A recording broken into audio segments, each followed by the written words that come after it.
Hello, listeners, and welcome back to another episode of Pitstop Fracas. Joined today by your host, Richard, and we're here to talk about the Turkish Grand Prix. So, here today with me to talk about it is none other than starting off with Mahad. Mahad, how are we, brother? I'm all good, brother. I'm all good. Caught up on the race, caught up on everything to do with Turkish Grand Prix. It was a good one. Yeah. How are you, Richard? I'm not too bad, bro. Not too bad, Same old, the usual. Mart, how are we, bro? Fresh out the bando. Yeah, I'm alright, man. I'm alright. Not too bad.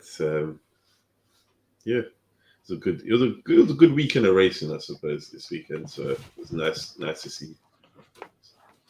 Yeah, I can definitely agree with that. And Kwame, how about you, bro? Does he froze? No.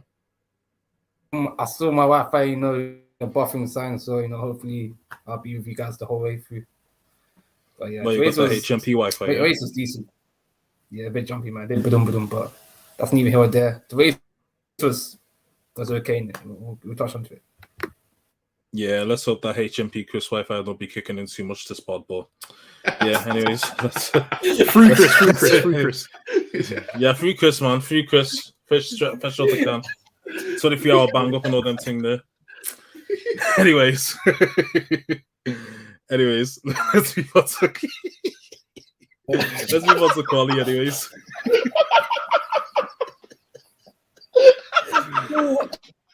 We'll get started.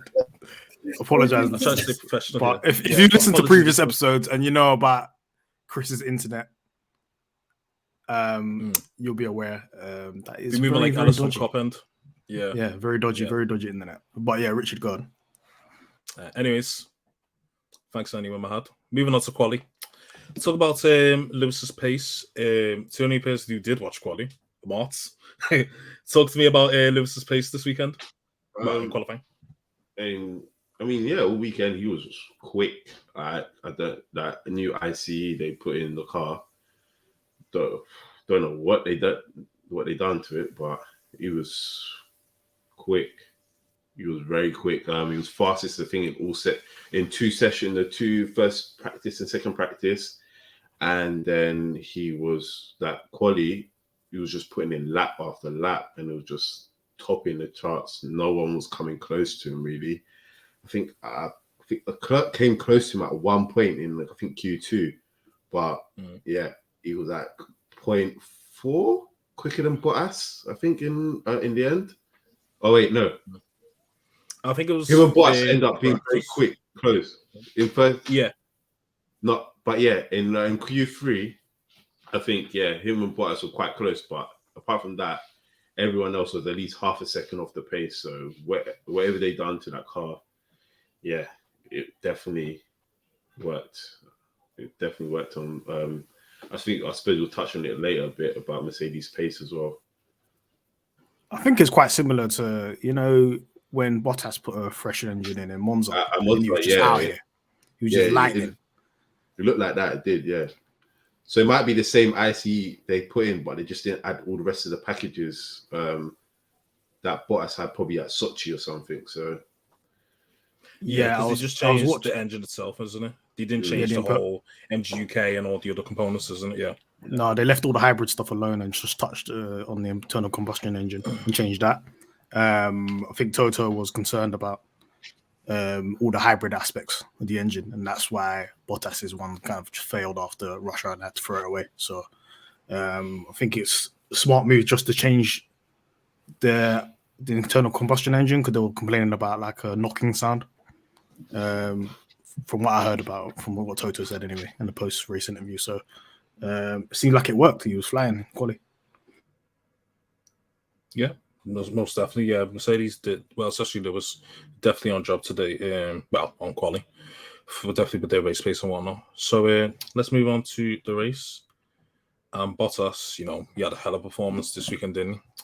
Mahad, I know you didn't watch it live, but I know you've seen plenty of highlights. Talk to me about Bottas's performance this weekend.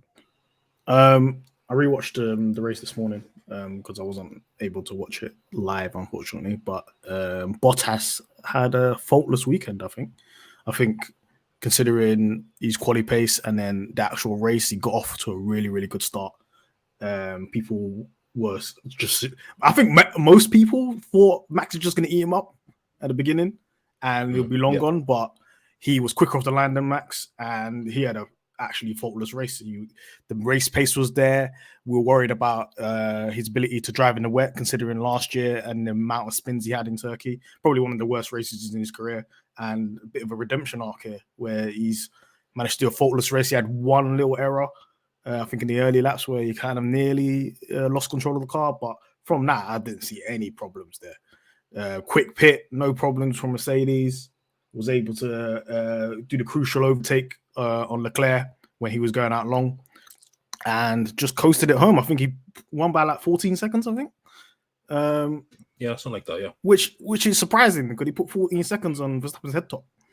And we're not really expecting that type of things from Bottas anyway. And from Mercedes this year. So big step up from Mercedes. I think they're in a little bit of a purple patch in terms of getting the car in the right place. And Bottas as well. I personally thought, okay, look, once we saw Bottas signing for Alfa Romeo, this guy ain't winning a race. That's it. That's the last F1 race he's ever winning, Russia 2020. But he's managed to do a great race, get his 10th victory in his career. And I think was one of his best ones. So absolutely faultless race. I have no criticism. What I say, he usually gets cooked on this pod, but I rate him for today. Yesterday, giving me his flowers. Yeah, I definitely agree. Martz, do you have any takes on Bottas for yesterday? What Mahad said was a faultless weekend for him. I mean, he did what he had to do in quali, got P2, so he automatically went up to P1. He was quick off the line and pretty much, as Mahad said, faultless throughout the whole race. Nothing, didn't do anything dumb. He just drove how he should always drive, and he was quick. He managed his tires, I suppose, well enough, so he didn't have to really worry about Max. There was no really real threat from if Max pits, then they might be able to get any type of undercut, overcut. They were pretty much covered all the way because of how quick Bottas was, and just the pace was just really good all race. So big ups to him.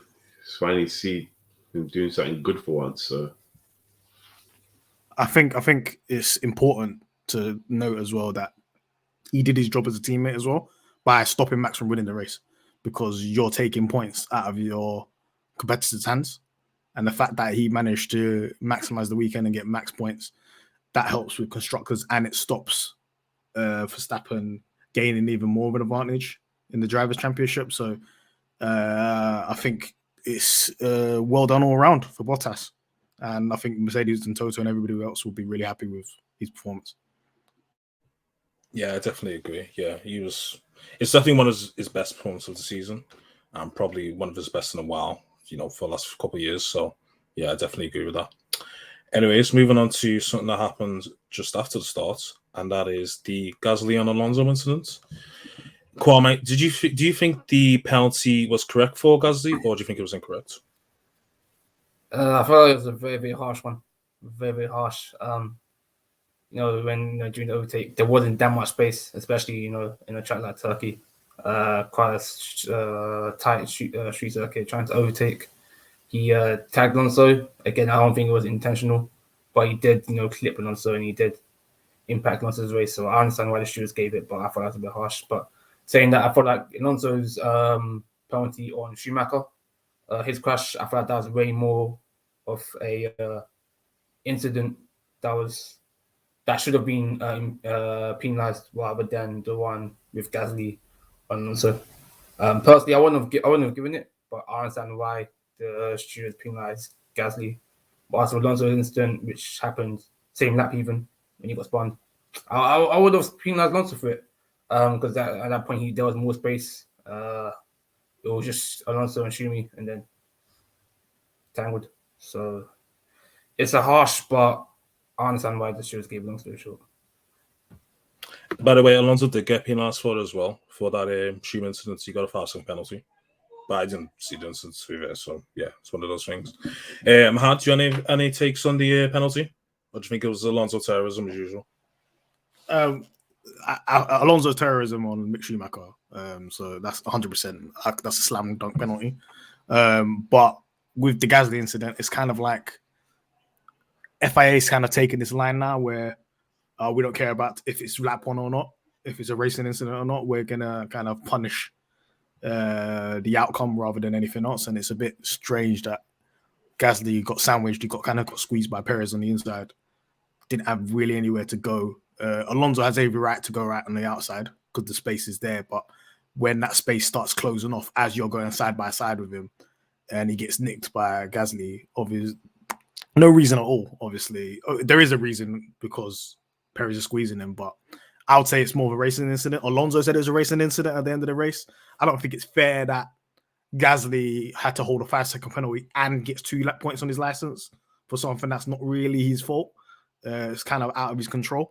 I always try to think about when you got a penalty, what could have Gasly not done to avoid it? You couldn't do anything to avoid it. So you have to take into account if he's in control of the situation, if he isn't, because if he decides to hold his position, then he crashes into Perez and then he gets a penalty anyway. So I think it's a bit harsh, kind of ruined Gasly's race. He could have finished much higher. If he didn't get that 5-second penalty, we're talking about maybe top 4 finish, maybe. So he managed to keep the pace and everything like that. But I think it's a harsh penalty, and I don't think I agree with it, to be fair. Alonso's one on Mick didn't really show it for some reason. They only showed that the outcome of it. I didn't really see it from different angles, but it looked like a slam dunk. And it kind of ruined Mick's race. He ended up 19th. Alonso ended up, 16th? Both their races were ended, and he deserved to hold that 5-second penalty. But yeah. Yeah, I definitely agree.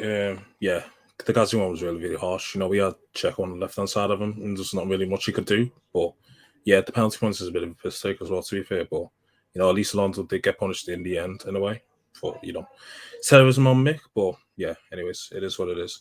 Martz, quickly, do you think lap 1 incidents should be punished retrospectively, or do you think there should be some leeway in a way, or should just all be treated the same, no matter the law?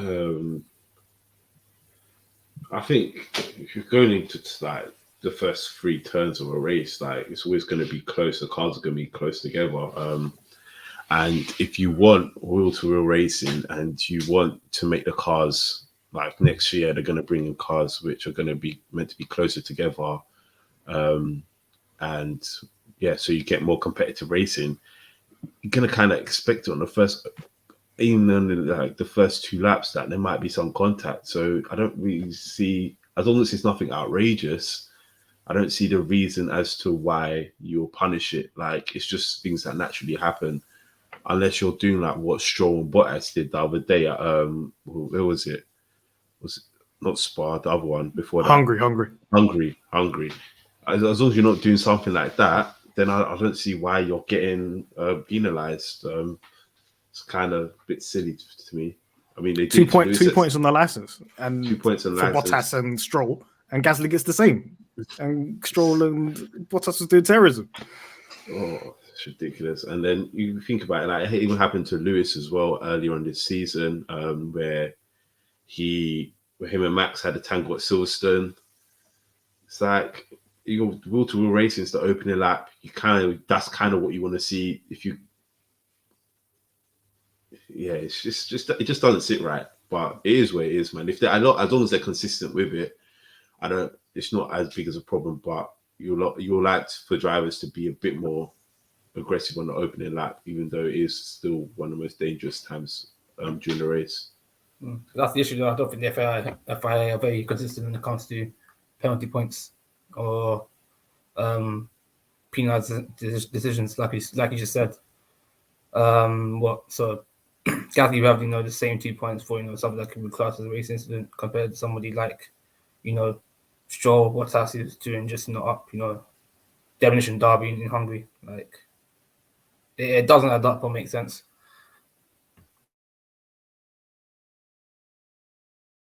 I don't think the FIA want racing, to be fair. That's what I'm thinking. Like, it doesn't really make sense. I think the first couple of laps, you just gotta let these guys do what they want to do. Unless it's like what Mark said, if it's blatant and obvious and it's just absolute madness what you're doing, you kind of have to just let things slide. The pack of the field is like all bunched up, and you're in massive cars and you're trying to go down the same road. It's not even like it was back in the day where the cars were a little smaller and stuff. These cars are like massive. They're like double-decker buses now, and they're going like 0 to 100 kilometers in how many seconds? You just need to let them race, man. Just let them race. Yeah, definitely. I definitely agree 100% with that. Anyways, moving on to a bit of an overtaking masterclass from two drivers, Lewis and Carlos. I'm going to come to you on this, Mahad. What do you think about Lewis and Carlos's performances today in terms of overtaking? I'll start on Carlos first. Outstanding performance. Firstly, I don't really have an opinion on Carlos Sainz. I don't like rate him. I don't think he's trash. I just think good driver. But considering the scenario that he was in, starting from the back of the grid and being able to execute that many takeovers on a track that's so greasy, where you don't even have like the racing line's already set, where it's dried out, where everybody's been driving around, and you have to kind of go in the wet to do overtakes. He was able to do a lot of nice moves on a lot of drivers in that race to get all the way up from P19 to about P8. A bit hairy when he tried to overtake Vettel. That was a bit, but I think he kind of lost it once he hit the curb and he had a bit of a oversteer and kind of like tagged Vettel. But apart from that, it was like a really, really good drive. One thing I want to know about Sainz is fighting for his life against Ferrari. He drives for Ferrari, but he's fighting his life against them because he's doing absolute madness in his race, trying to get it from the back to the front. And then he goes in the pit stop and they give him 8 seconds on his head top for a pit stop. You are taking the piss. The guy is doing all he can for you guys. And he said on the radio, "Oh, don't worry, guys, about the pit stop, blah, blah, blah, blah." And they were apologizing to him. But you can't do them things, man. Think about where Sainz could have been. He was 8th. He could have been way higher if he didn't have 8-second pit stop. These things need to get ironed out. I know it's probably to do with the new technical regulations and the pit crew have to press the button to give it the okay that the tire's on and everything like that. But too busy thinking about their next cappuccino. That's the yeah, like I said, they're making pizzas on the pit wall. I don't know what they're doing out there. We'll speak about what happened with Leclerc and stuff like that. But yeah, Sainz did a good job considering the circumstances. Could have done even better if he didn't have that disadvantage. And he had a faultless race. With Lewis, however, I think he from the jump he was on smoke from the beginning, from to overtaking guys, cut through Vettel quickly. Yeah, a couple of laps of Yuki doing some. Yuki did some good defending. Can we give him flowers? Went up. The Yuki stock went up. Hey, listen, not that much. Come on, let's not that much. No, a little bit, yeah. Little bit, because it went up. It went up. And then it went down. I was kind of intrigued with the Yuki stock. I was intrigued. It was market manipulation. I was just fanning on the bookmark to stop. So it was good defending. Now, sometimes I just look at the purity of the driver and see, okay, where is he positioned in the car when Lewis is behind you and stuff like that. He was positioning it well. He was defending well, the position well. So, and he probably held up the position way better than everybody else that was around him. Even better than Vettel, Gasly, everybody that got overtaken by Lewis. So he did well in that regard. Obviously, he spun off later. But yeah, Lewis was just cutting through the field. He was late braking all over the gaff. He was just trying to cook those tires and try to gain as many positions as possible. And I think it was I think it was smooth sailing for him first half of the race. I think he was doing everything he needed to do. He got into a good position from P11 to I think P5. When everybody started pitting, he got off to all the way to P3. So normal day in the office for Lewis. People say, "Oh, Lewis is a front runner," blah blah blah blah. Listen, put this guy in midfield. He'd be cooking these guys all day long, man. Yeah. This is what he's about. So, quite reminiscent to his time when he was in GP2 and in Turkey when he just sliced through the whole grid. did the same thing today. Yesterday on the race day. So yeah, Lewis outstanding. Kwame, you have any thoughts on either driver's performance yesterday? Yeah, no, I do. Like Mahad said, Lewis did thing yesterday. He made it very easy. He made it seem very easy. Driving in the rain is not easy at all, especially when you're driving in the rain, you get all the water come back on you. You got no rain wrappers. Very slippy out there. Easy track. The way he made Gasly and Norris off pants to him to overtake was just very, very insane. Especially Gasly and Norris are they're the star boys that people say in the spot, and he just didn't like that very easily. Yuki, I feel like Mahad said, was the hardest one. I wanted to even the people saying that Yuki's having a bad season. But yeah, he did his thing, and then I say honestly, first half even. I say the first 3/4 of the race he did well. He was getting closer to Max, and then he had the whole pit stop situation, which we'll go into later on this pod. With Sainz obviously came a bit more further, so he had a lot more cars to overtake. But that Ferrari today, I thought the Ferrari was very fast in circuit. He had Leclerc, he was up there. Even one point, he could have won. He was leading the race at one point. Could have maybe even possibly won. We'll talk about that later. And then I feel like Ferrari again, their strategies again. Same for Martz as well. A lot of questionable decisions that have been done. I know hindsight 2020, like I said on the Twitter account, but yeah, they could have done better. But yeah, Sainz and Lewis, they did their job today, overtaking the fields. Yes, people can say, cool, they're in the fastest car, but they're in a faster car than the rest of the field. But I didn't see Danny Ric do that, and he was already back in 20th. We didn't even touch on that, quality.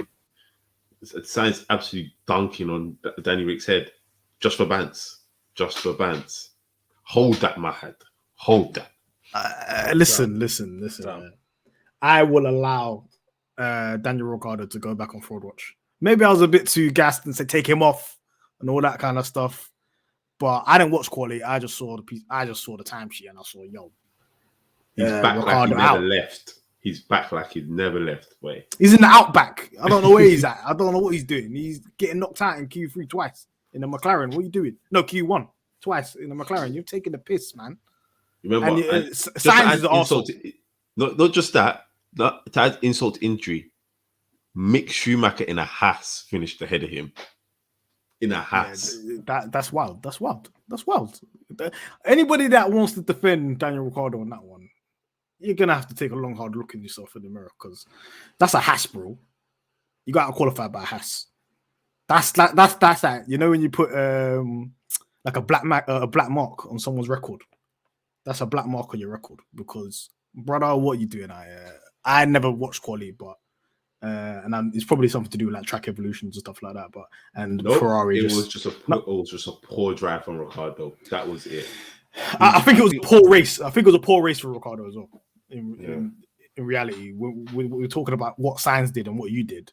I don't know whether the car there was just nothing there because Norris didn't look fast either. But they're trying to say there was big issues in the car, but I kind of don't buy that because at the beginning he was struggling when he said that, and then towards the middle to the end of the race he started increasing in pace, but it still wasn't enough to catch up with the points or rest of the grid. So I don't know. He's got a fresh engine, man. There's no excuses.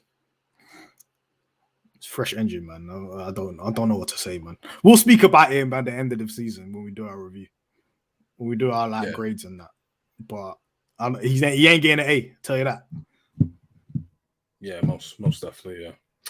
Anyways, staying on to Lewis, we'll move on to the wheel-to-wheel battle. Well, probably maybe the highlights of the whole race. To be fair, Lewis v Checo. Martz, what's your opinion on it? Do you think it was fair racing? Do you think Lewis got a bit cheeky? It's nice to see a Red Bull driver know how to do wheel-to-wheel racing without contact. I didn't think it was possible, but I suppose it's what that's not. He didn't grow up in the Red Bull Academy, so he didn't get taught that, just crash into your opponent when you're wheel-to-wheel racing with them. But yeah, it was good to see. Checo as well, who has come under a lot of stick in recent weeks. He finally, he didn't really qualify well yesterday, and there was a lot of people calling him out yesterday. and he literally I think the first lap he was up to P4, which was great. And he literally just stuck it on. He just stuck it on Hamilton, just wheel to wheel, and he just took Hamilton all the way around. Kind of from what turn it was, but all the way to that turn 3, I think it was on the next lap, and he just it's what you expect to see from Checo, and I think that's what people want to see a bit more. And he helped. He did his job to help Max basically. And the only reason why Lewis overtook him was because Checo ended up going in for the pit. And yeah, I don't even really see Lewis really getting past Checo that easy for the rest of the race. I think it would have been a lot more difficult than I think some people might have expected. But yeah, Checo stopped going up. I'm good. I'm happy. Yeah, no, that's fair enough. Mahad, do you have any opinions on the wheel-to-wheel battle? That's what we're here to watch, isn't it? That's the type of racing I want to see. Very, very good battle between them.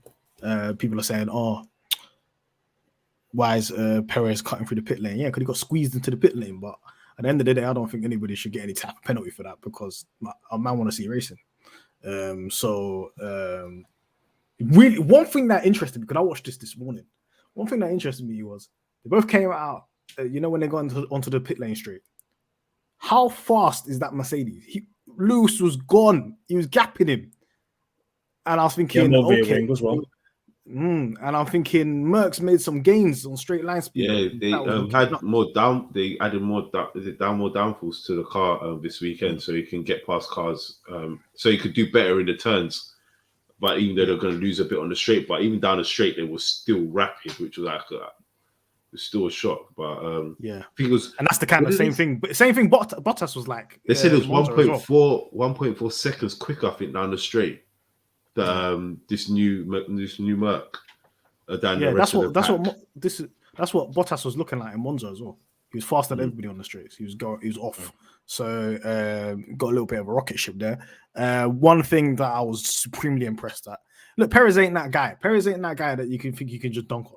He's very, very good at defending. Everybody can get onto him about his quali pace and how off the pace he is compared to Max and so on. But when it comes to actually driving and defending your position, this is the guy you want. I don't think it would have been yes, he pitted and stuff like that, but I don't think it would have been an easy job for Hamilton to go past him, especially considering that Hamilton Perez was managing his tires so well throughout that race. These tires weren't even finished like that. He was actually, I was noticing, I don't think people noticed this, that he was actually going onto the wet patches to kind of cool down his tires every other lap, just to kind of maintain it and make him stick out a little bit more. And then he was supreme in defending when he got wheel to wheel with Hamilton. He didn't give him an inch. For me to say this, that he was late braking more than Lewis Hamilton. To late brake more than Lewis Hamilton is impressive stuff because Lewis braked so late, and into turn 1, what he did was outrageous. What Perez did outrageous. That's what kept him the position. And even then, when he pitted and he came out, he managed his tires well compared to how Leclerc looked and how he managed his tires when it came to the graining bit. And Perez was able to quickly dunk on Leclerc as well. So great performance, podium, and Red Bull will be really happy with Perez. Yeah, Checo done his thing this weekend, no doubt. And that Mercedes new ice is really icing, to be fair. So, listen, I can't complain. But after that helps them with the championship, I'm all for it. Anyways, moving on. Kwame, I want you to touch on a certain team that's been a bit of a disappointment this season. That's Aston Martin.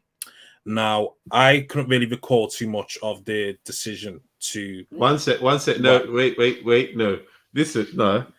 I'm going to play host now, yeah? Richard, let's get into it. No. I'm hosting that. No. I'm hosting. No. Let me finish your voice. No. Let me finish. No. Let's calm down. Let me finish because I'm hosting, right?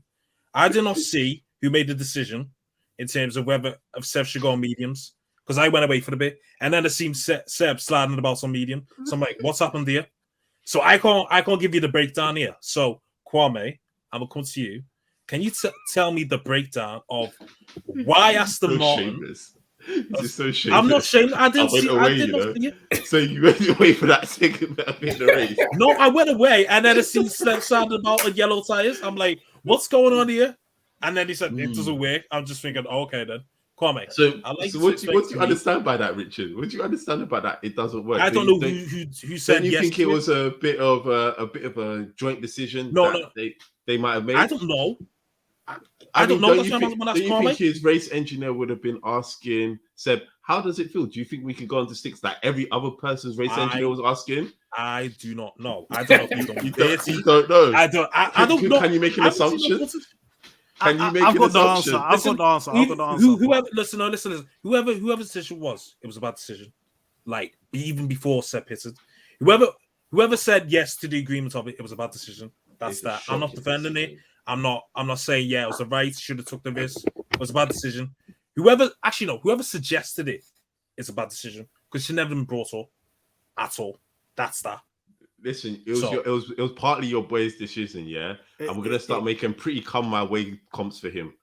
That's what we're gonna do, bro. Oh, all right. Listen, yeah, I saw the radio after I saw the race, and it was Seb that said, let me put on mediums. Obviously, look, listen, it's not as bad as you think it is because where was he running? I think he was running at P11 anyway. What's the difference? You might as well gamble anyway. He still got points though. That's the issue. He was at P11, P10. He was fighting for get 1 or 2 points, cool. But for where Aston Martin are now this season, they've been flopping. They need to get points whatever.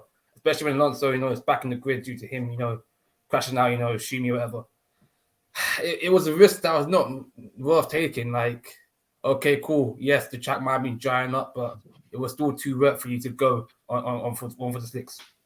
It made no sense. Everybody else had the call and they stayed on the intermediates. You decided, let's be, I don't know after Martin season. They just feel like, let's be different. Let's just be different for no reason. That's Vettel though. That's Vettel prompted it. I'm telling you because Vettel said on the radio, let's put mediums on. I'll pull up the radio. Everyone's engineers ask them, how is the track feeling? Do we need another set of intermediates? Because we suspect there might be a bit more rain coming. Seb's the only one out here talking about mediums. Yeah. No, but check this out, yeah. If he puts mediums on and then man flies to like P3, then he's big break. Exactly. So you might as well do the gamble. Hamilton and Leclerc. You gotta respect if it works out, they're the guy. If they flop, like if you damn you do, damn you don't. They took a risk. But it's not damn you do, damn you don't. They have. If I have access to other guys' radios and I can go on F1 TV and I can listen to the radios and hear everyone asking, we're thinking about paying for a new fresh set of intermediates. Everyone's coming in for a new set of intermediates, and then here comes Seb with a new set of what's it called? Mediums. The fact of the matter is, Ricardo came in first, and Ricardo at first he looked quite slow on the new inters, but then he started to pick up a lot of pace, and he was starting to move a lot quicker, and he was matching the same times as used inters. And then I think ended up being a little bit more quicker, and that's when everyone decided to come in for new intermediates. Apart from I think Ocon, Hamilton, Leclerc, and Perez, they will stay that a bit longer. But now this one thinking, oh, let's be different. I want to be different and coming for yellow sticks. That doesn't make sense. Okay, doesn't make sense at all. I think the onus is more on the pit because they've got more information. So if Vettel was suggesting to you, let's put mediums on, you just say no, and you bring out intermediates. That's it. You got to overrule him on that and just put on whatever tire.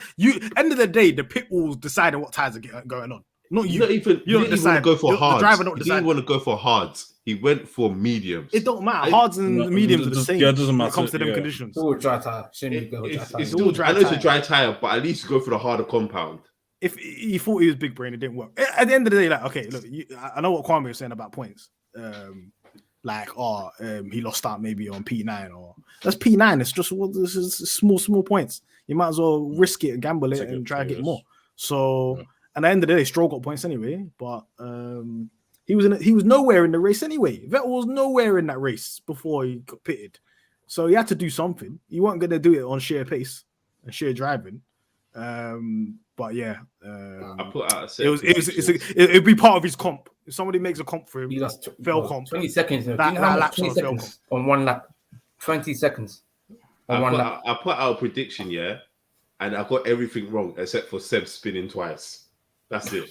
That's what I have to say. Yeah, he's gonna spin on mediums. Come on, man. You're nasty. That's nasty stuff. Yeah, you are nasty. Anyways, I'm gonna tee this up for Mars to get cooked. Hold that, Richard. No, don't worry, you're gonna get cooked by Team LH soon. Don't worry about that. You'll get your time in the sun. Just before that, let's move on to my favorite driver on the grid, Charles Leclerc, and his decision to want to do hero ball and stay out to the end. And then the pastor boy said, "Nah, dog, come in." So he's like, oh, "Okay, then." Mahad, talk to us about our boy want to do hero ball and stay out. And I don't know if you clocked it. He asked the engineer if we stay on this pace. When he was to Bottas, if we stay on this pace, where could we end up? The engineer goes, "Oh, if you keep Bottas behind you, P1." Yeah. What sort of information is that? Listen, What sort of information is that? You know what? Yeah. For once in my life, I feel sorry for Leclerc because he's dealing with some incompetent people, man. There's some incompetent people on that pit wall. Like, for those people out there that think, oh yeah, Ferrari and Leclerc is going to win a championship, you better hope he's in a bloody rocket ship because you can't hope on strategy because strategy is going to F him over every single time. The kind of, I can understand what Leclerc was asking. Yeah, Leclerc kind of wants information on, okay, if we pit, where am I going to come out to? What's the possible race finish? Can we go out for longer? He got that information. The pit wall were either airing him or giving him stupid information. So for Leclerc, he's a bit in no man's land. It's payback from last week, isn't it? It's payback from when he ignored them in what was it? What was the last race? In Russia. In Sochi, when he was just doing Sunday drives. Yeah. And I'm hearing rumors about strained relationships between Leclerc and some of the back people in Ferrari and stuff like that. So maybe it's that, but I don't know why Ferrari, when he was asking those questions, Ferrari aired him. And I was like, well, just let him know. Because at the end of the day, I don't think it's Leclerc. Leclerc was going long. Fair enough. Yeah, he was doing what Lewis was doing. But if he pitted, when he asked, should we pit, what's going on? Should we going long or we staying out? Then he would have got a podium. So that's a failure on Ferrari on the pit wall. Again, they fucked up with signs and then they're like, oh, let's rubber stamp this. Let's double down and let's fuck up Leclerc's race as well. From when you heard... Go on. Yeah, from when you heard Bonotto say he's going to be not going to be down, he's going to be at the factory developing the 2022 car, you just knew they were going to have an absolute jolly up this weekend. Ferrari were like, I mean, they always have a jolly up, but you just knew it was going to be worse because Bonotto wasn't there. Unserious organization. Listen. I don't think the race win was ever there.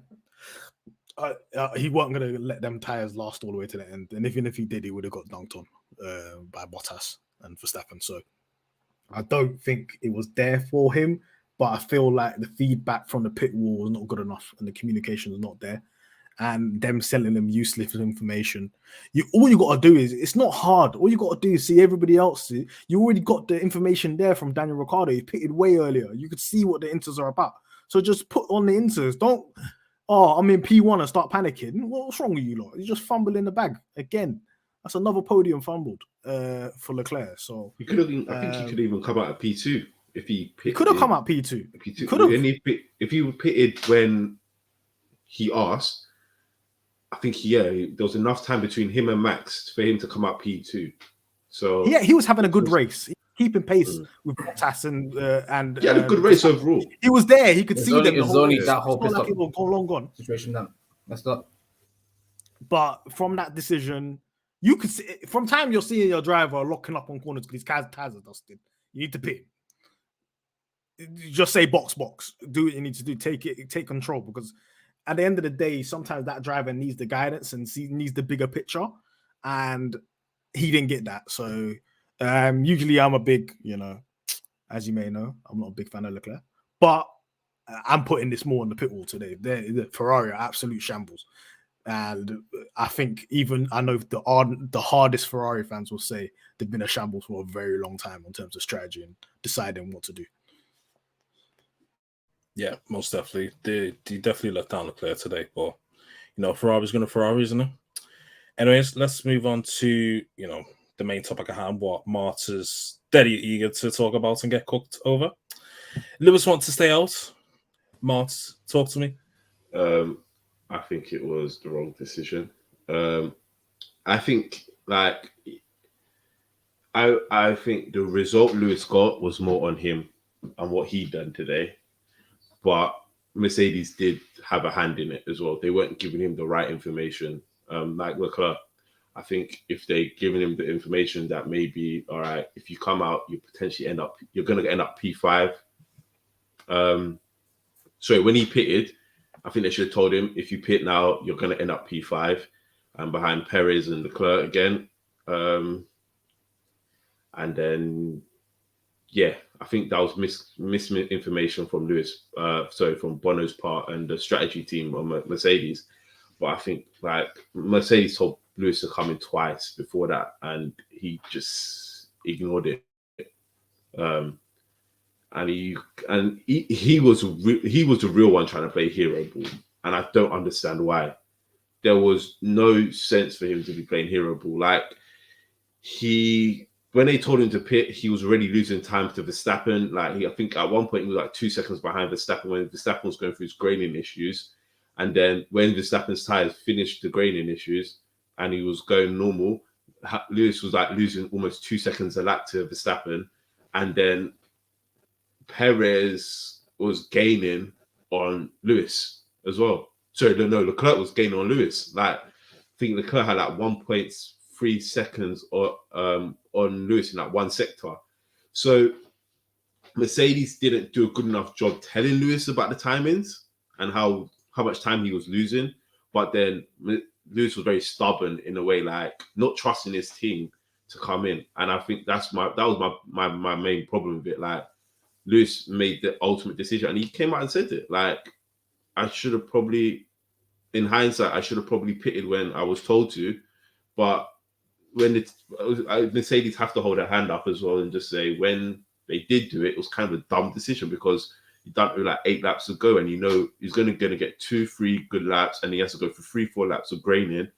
You're not going to be able to get much time with that, and he just put him at risk of finishing 6th in front behind Gasly, which just didn't make sense at all. So in hindsight, maybe they should have just left him out. But at the end of the day, Lewis should have pitted and he would have probably got minimum P4, I think. Minimum P4 when they told him to. So it's this one's on him and he has to eat that one, man. He has to eat it. And I know Team LH weren't happy with me saying that, but as I said, sometimes he will make mistakes and he's not immune to making mistakes. He will make mistakes, and so it's a championship and you've got to take the blinders off because he's your favorite driver. You can't just say oh, he can't do no wrong. Yes, he can, and he did. So it is what it is. I don't know, man. I feel like there's problems with. We spoke about Mercedes' strategy and the pit wall. Yeah, there's a lack of trust. There's a clear lack of trust. There's a lack of trust. There's a lack of communication.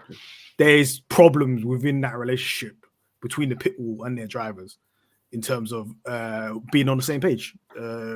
Yeah. When Mercedes say to Lewis, "Let's box," you have to kind of explain this is the reasons why we want to box.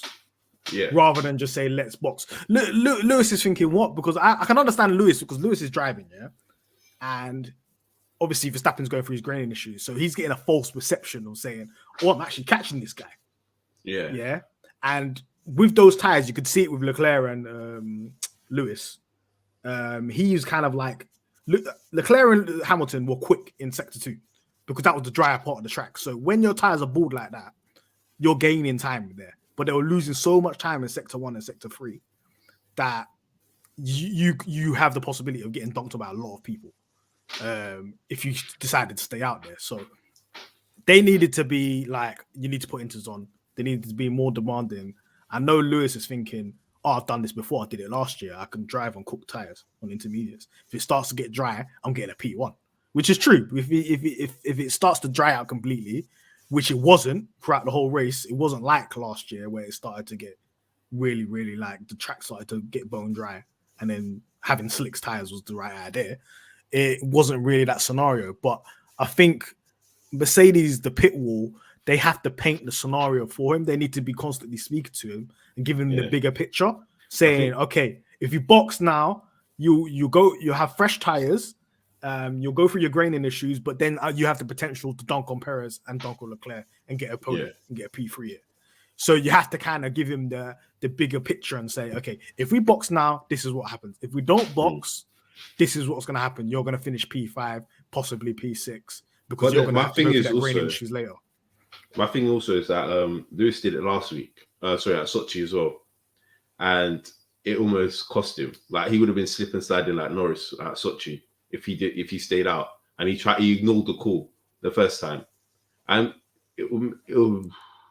he should. Yeah, you could say he came in the end, but I think because Mercedes gave him more information, and this time Mercedes probably should have given more information. But sometimes if your engineer saying box, at least even try find out why you're boxing. I mean, he didn't even try to. He just said, "Oh, I think I could stay out. It's fine. Cool, let's give it another lap." And he gave it another lap. Even if you don't explain it, just say critical box. There's a huge miscommunication at the end, because when Lewis did the pit, his first thing he said was, "Guys, why you not told me I'll be in P5 behind Leclerc just ahead of Gasly? Was it behind Gasly?" That's the first thing he said. He thought he was a lot quicker than he didn't know where he was. Yeah, I think he knew. I think he thought I was in the pit window. He thought he was in the pit window, Kwame, where when he pitted, I'll come out and I'm still going to be third. So that's the problem here, because you're supposed to tell him. How can you pit somebody and them thinking they're still third, and then they come out and they're seeing Leclerc and Perez in front of him? This is such bad communication at the end of the day. And if Lewis said, okay, look, if Lewis says, I know I'm going on a bit of a rant now. If Lewis says, I want to stay out, and my man starts to lose positions, or his tire blows up, and on a Baku thing with Stroll or whatever, and he loses everything, that is on Lewis. You know what I'm saying? But then people still blame Merck, because they'll say, "Oh, Merck should have insisted that he come in."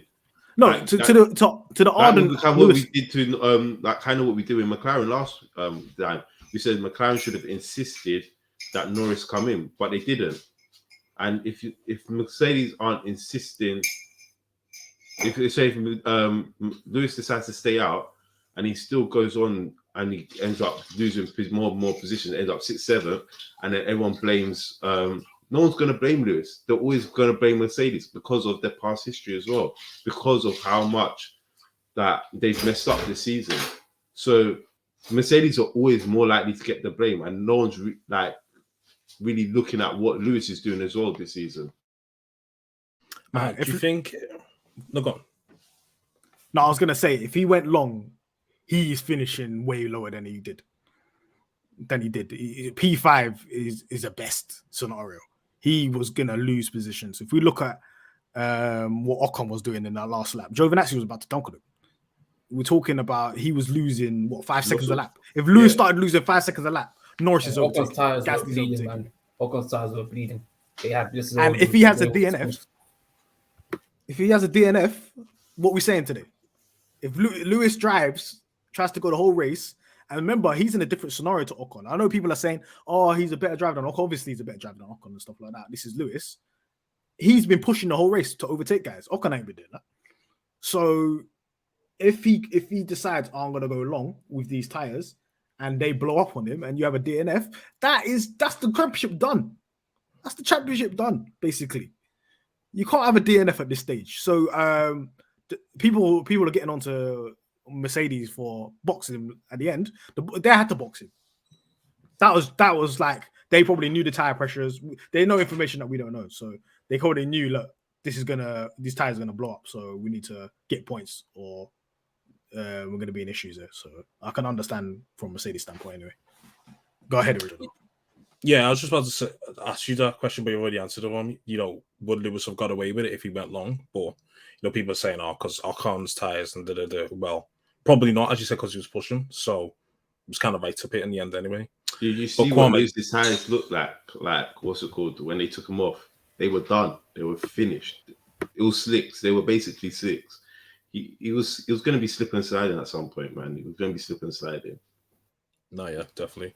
So, Kwame, do you think Mercedes should have been more structured in calling Lewis in? Basically saying to him, you know, from when they first called him in and when Lewis said no, do you think they should have said to him, look, if you don't pit within 3 laps, you know, because obviously you got 5 laps to go through the grading phase, you know, you're going to have to stay out unless you're going to end up being P5 if you pit on lap 50, for example.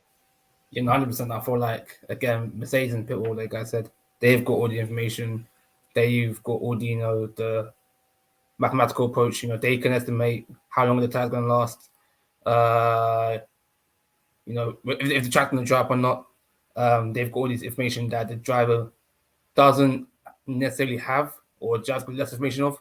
So I feel like if the team were very, very sure in their head that, okay, cool, his tire's going to fall off, then yes, they should have been more insistent to Lewis, because they know that if that doesn't work out, then this may not work in the race. And like Mahad said, if they pitted when it was asked to, he would have been in a high position rather than when they tried to lay it and long it out.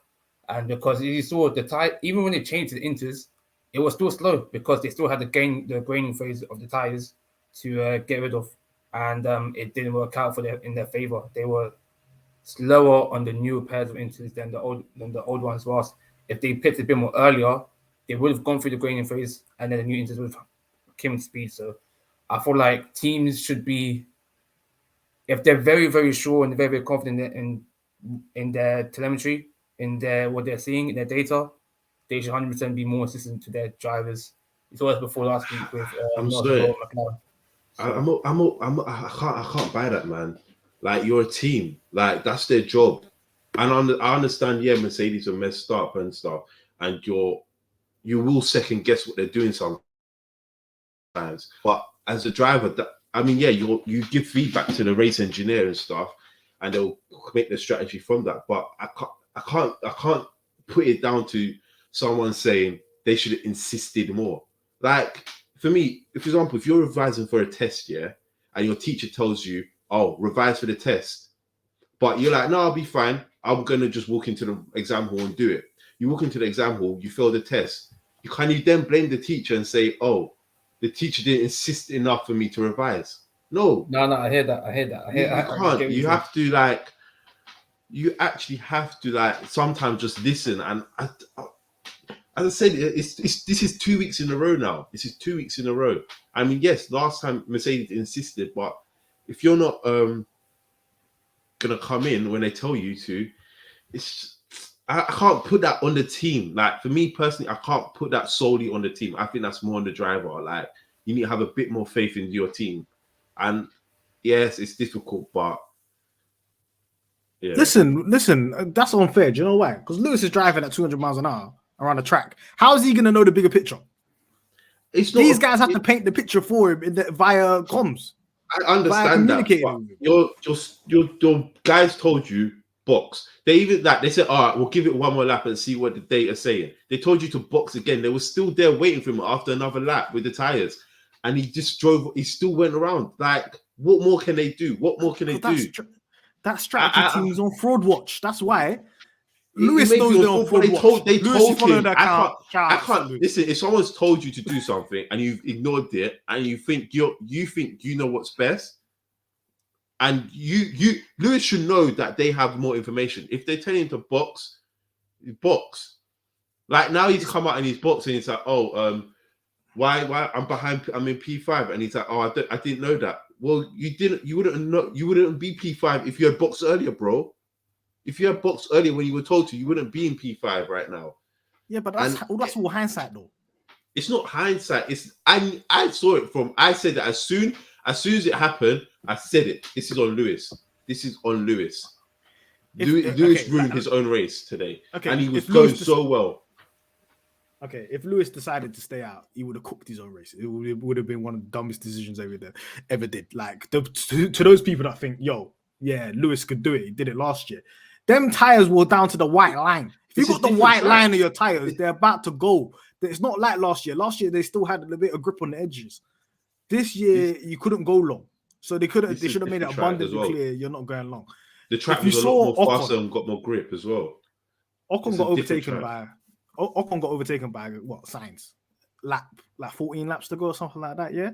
So remember how far back he was. He overtook Ocon, yeah. By the end of the race, he was 14 seconds ahead of Ocon. So what would have happened to Lewis if he stayed up? Every man behind him would have dunked on him because that's how much time he would have lost. So, but either way, I think it's a kind of both to blame. At the end of the day, I think it's both to blame. You can't put it all. Yeah, as I said, I think it's both to blame, but I think the onus is more on Lewis this time rather than the actual Mercedes team. I don't think so. Because you need to. So you said I think we're going to agree to disagree. I think we're going to agree to disagree. No, I know, but just to say, like you said, so your test scenario. Yeah, if someone says to you, do a test. Can you blame it on a teacher? Blah blah. So you've been in scenarios, where someone says something to you, and because they haven't said it with enough vim, you probably haven't taken it seriously. It's only when you've said it with vim, you'd be like, "Oh shit, I need to da." So you can almost apply that scenario to it as well. If Bono's just going, "Oh, Lewis, you need to pit," but he's not explaining why. If he said to him, "Look, if you pit within 3 laps, you're definitely going to get a podium. If you go past lap 45, you don't pit because you got to bear in mind you've got 5 laps of the grain of face to go through. You're not going to get a podium." If he said that clear as day to him, you can say it's 100% Lewis's fault because he outlined the possible scenario and the outcome to him clear as day. There's no misinterpretation. There's no X, Y, Z. There's nothing. Bono said to you, "Look, if you don't pit by lap 45, you're fucked." Simple. Then Lewis can be like, "Okay, now I'm still going to go along." If he goes on and his tire blows up, it's definitely on Lewis, 100%. But if there's a different scenario, then. You don't know me. I'm hard on Lewis. So I know, but we need to be like transparent for the listeners and blah blah. No, blah. I get. Yeah, of course. Yeah. There's some people that agree with me. There's some that will disagree with me. I have no problem. Yeah, with of course. That's the whole point of it. It's the whole point of this, isn't it? So. No, of course. I don't like the way they came for him after for being frustrated. Like the guy was racing. What do you expect? Yeah. I don't like the way Lewis has to do think pieces as well. I don't like the way Lewis has to do that. I wish you could just say, "Look, everyone just fuck off." Like, I don't care. Because you see with Lando, when Lando, fucked up in Sochi, he was getting empathy. This morning interviews, everyone in the comments, fucking, "Oh, you'll get him next time, champ. Don't worry, champ, you'll get next time." We had 2 weeks of that crap. Man, get press one. Oh my god, 2 weeks, but they were doing it for all the quality as well. Press one as well. Yeah, I seen interviews as well in quali talking about that still. That's the worst one though as well because here's with Lewis, because like Lewis, okay, we know how F1 is. For us all the time, it's predominantly white sport. You've got to be clean cut and whatnot. But Kimi does the same thing on the radio.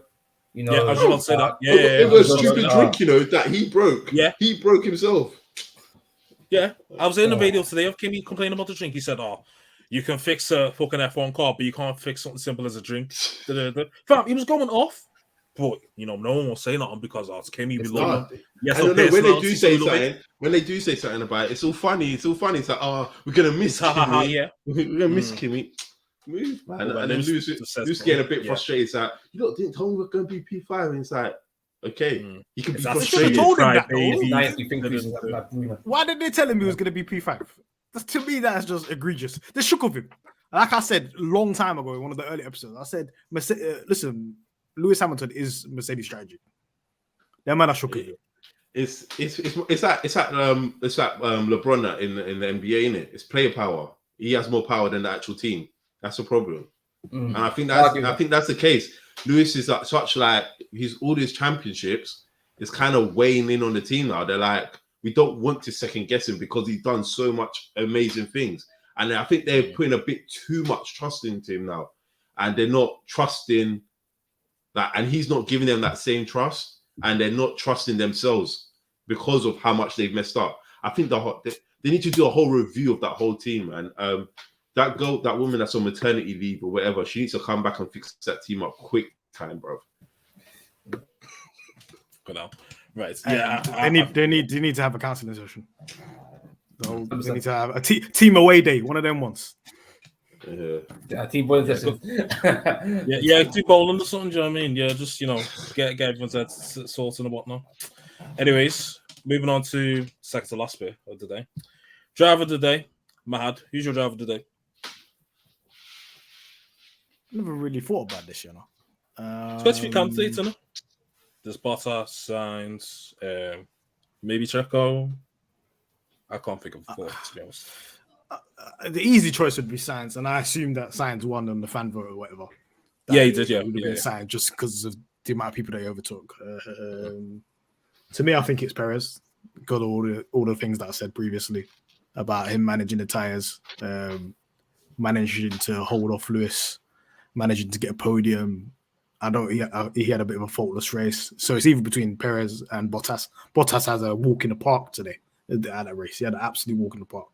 So it's between those two. I'm going to swing to Bottas. Let's give him a driver of the day. Probably be his last one. Calm. Mart? You know what? I'm going to give it Mick just for getting the hassle to Q2, mate. I can't even lie.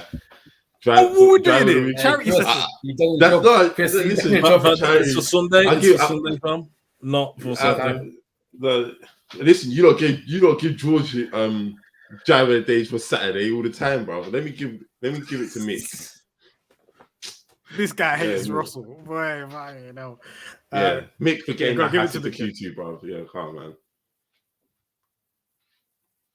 You're mute, bro. You're mute, Richard. Oh shit, Kwame, use your driver today. Sorry, we're on mute. God damn. I would say, Jesus. I would say, I'll say either side of Bottas for me. I feel like Bottas did a very comfortable drive. We always dunk on Bottas, we always chat, wrestle him. But listen, he led the race from the beginning. He led a comfy lead over Max. Max wasn't touching Bottas in the race. Bottas done a clean, smooth ride. So I've got to give him respect to that. While Sainz kind of did, the more gunko, effect of, coming from the back of the grid, getting up high into the points, up until Ferrari messed up with his strategy. But he's still, from basically 19th to 8th. I would say Sainz, but I guess overall, I wouldn't mind going for Bottas either. Yeah, I agree. I'll probably just about give it to Bottas, just because this may be the last great performance we might see of him. To be fair, so it's another sympathy one, isn't it? It's a sympathy one, isn't it? I can't lie though. It's leaving the water. He signed that deal with Alpha. He's kind of like and he's been much more better. No, he hasn't. He was shocking last week. He was shocking at Sochi. He was shocking at Sochi. He was shocking. I just remembered now. Hey, no, but then they threw his engine over, so it might be because of that. I don't know. Yeah. And Mazepin of the day, Kwame. Yeah, I've got to give it to the strategy teams in general. Ferrari or Mercedes, I don't care. Both of them two strategy teams need a quick think. They need to, need a quick, regroup, rehaul. Because this happens every other week with these two teams. Every other week, they just mess up something. And it's annoying because their cars are actually a fast car as well. Mercedes, I feel like the pressure of the championship is getting to them. Ferrari just mean Ferrari for how long? Yeah, just even of them should win Mazepin day. Mart? I'll give it to you, your boy, and the Aston Martin team, bro. Stupid decision. Why am I involved in this? Because you're his number one fan, bro. You're his number one fan. I'll give it to you, bro. You're his number one fan. I told you I don't like him and the Spanish omelette that they're on that grid, bro. They need to go. Carlos? No, the other one. He who shall not be named. Oh, Matt.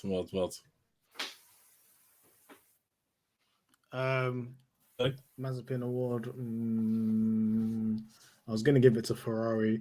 I was listening to radios. There's like a YouTube channel where it has all the radios together, and I was listening to Giovinazzi's radio, and it was really interesting because it was so funny. It's not Giovinazzi's fault, yeah. So Alfa Romeo was telling him Alfa Romeo. Basically, Ocon was there. Ocon was there to eat. You know what I'm saying? But Alfa Romeo didn't tell him, yo, this is the last lap. You got to push so you can overtake Ocon. They thought they still had an extra lap.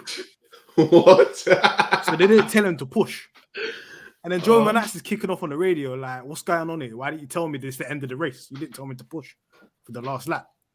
So, yeah, Alfa Romeo, hold that. Clowns. It runs in that Ferrari blood, bro. It's for that Ferrari genetics. How you not know what lap is? You're the pit That's bull, mental. Wait, but was that not aired as well? Was it not aired on TV? Because I don't remember that. They didn't air Alfa radio. This is on like probably F1 TV and stuff like that. But it'll probably come out later, but it'll probably be on Twitter somewhere. But yeah, I was listening to the compilation of the last radios, and it was just like, what the hell are you doing? What the hell is Alfa doing? But apart from that, I'm gonna give it to Ferrari because shit pit stop. They tried to kill off Sainz, then they tried to kill off Leclerc. They're actively working against their own drivers. Yeah, I fully agree with that. Yeah, definitely get to Ferrari for the terrorism for this weekend. Anyways, that's the end. No Vettel, Richard. No, I'll give it to you actually, yeah, for cooking Lewis. Yeah, we hold that. Yeah, I was right. Hold that. Yeah, give it to you. No, Stern today, boy. Hold that. I'm going to Hold get that. Chives as well. I'm going to get Chives to you. Yeah, hold that. What about your boy? Answer my question. What about your boy? You're going to give it to him? Who's my boy? Lewis. Vettel. You say Lewis. Vettel. What about You are a fanboy. Vettel fanboy. What? He had a shit race? What do you want me to say? Slick. Hey, Stroll bro. beat him He thought again. he was slick. Stroll beat him again. That's what I want to say. Stroll beat him again. My guy Stroll. We're not getting onto that terrorist today. That's my Yeah, guy. we're not getting onto that Canadian terrorist. No terrorism today. Let's hold off. Anyways, that's the end of the pod. Thank you for tuning in and listening. Don't forget to like, comment, subscribe, abuse Martz off the accounts if you want to. At Pitstop Fracas, both on Twitter and Instagram. Don't worry, we'll be any abuse sent to Martz's way, we will send it to him personally. So don't worry, he won't miss it. If you want to cook him for his Lewis propaganda as well, going against the black man in the white sports, feel free to. Don't worry, you can even DM us it. We'll steal screenshots and send it to him. Anyways, tune in next week, maybe. I don't know if there's a filler.